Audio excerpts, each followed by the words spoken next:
Hello student, today we will start chapter 4 globalization, page number 66 की exercise. इसमें question number 2 देखिए, what do you think can you do so that trade between countries is more fair. क्या मैं सही तरीके से जो rules regulation follow होते हैं और फेयर होता है, इसमें हमको ये बताना है। तो international organisation like WTO, IMF should be strengthened and they should play a key role in the direction. इन सब पे वॉच करने वाला कौन है? IMF और WTO.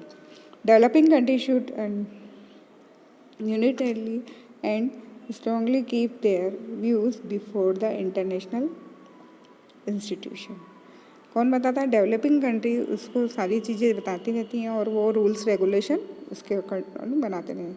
They should negotiate the WTO to fair rules and join hand other developing countries live similar interests fight against the domination of developed country in the WTO। मतलब ये सब इकट्ठे होकर जो डेवलप कंट्री अगर गलत करती है तो क्या करती है, सब मिल के उसके अगेंस्ट काम करते हैं। रूल्स रेगुलेशन के अकॉर्डिंग ही काम किया जाता है और ग्लोबलाइजेशन को फॉलो किया जाता है। In the next question, question number 3, in the above example, we saw that the US government give massive sum of money to farmer for production. ज़्यादा प्रोडक्शन चाहिए था इसलिए गवर्नमेंट ने उनको हेल्प की और कहा कि आप ज़्यादा प्रोडक्शन करके दो। At the time of government is also give support to promote production of certain types of goods such as those which are environment friendly. Discuss where these are fair or not. क्या ये सही है, ये बताना है। तो इसके लिए उन्होंने बताया in the government of support promote production certain types of good. Government चाहे तो सब करवा सकती है। Such as those the government friendly, this is not unfair. ये अनफेयर नहीं है कि गवर्नमेंट ने अगर किसी चीज़ की ज़रूरत है प्रोडक्शन करवाया तो ये अनफेयर नहीं है, क्योंकि हम ये नहीं कह सकते कि इन्वायरमेंट के लिए हार्मफुल है। This is because environment problem is matter of global ये प्रॉब्लम किसकी है? ग्लोबल सर्टन की। But the law should be equal for the all the countries of the world. लेकिन सबके लिए लॉ तो एक जैसे हैं, लॉ तो सबके लिए बनते हैं। क्वेश्चन नंबर 3, पेज नंबर 67 पर अगेन क्वेश्चन नंबर 3 की एक्सरसाइज दी है। Why do you government try to attract more foreign investment. हर गवर्नमेंट ये क्यों चाहती है हर कंट्री की कि फॉरेन इन्वेस्टमेंट ज़्यादा से ज़्यादा है? उसके लिए कारण बताना है अपने को।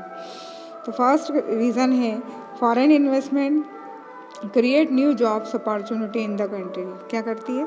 फॉरेन इन्वेस्टमेंट अगर हमारे यहाँ होता है, MNCs आती हैं, तो क्या होता है कि सबसे पहले जॉब अपॉर्चुनिटीज़ बढ़ती, लोगों को काम मिलता है। This not only the provide finance but the manage the technical person new technology.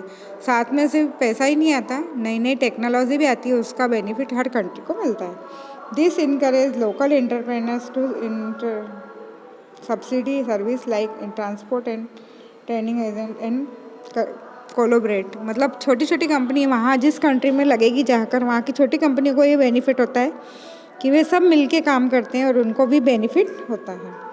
Fourth point दिया था, a part of profit from such investment is generally invested in the expansion of modern. मतलब नए तरीके से production होता है तो क्या होता है कि कंपटीशन में सभी के लिए वो फ़ायदेमंद होता है। नेक्स्ट उन्होंने दिया है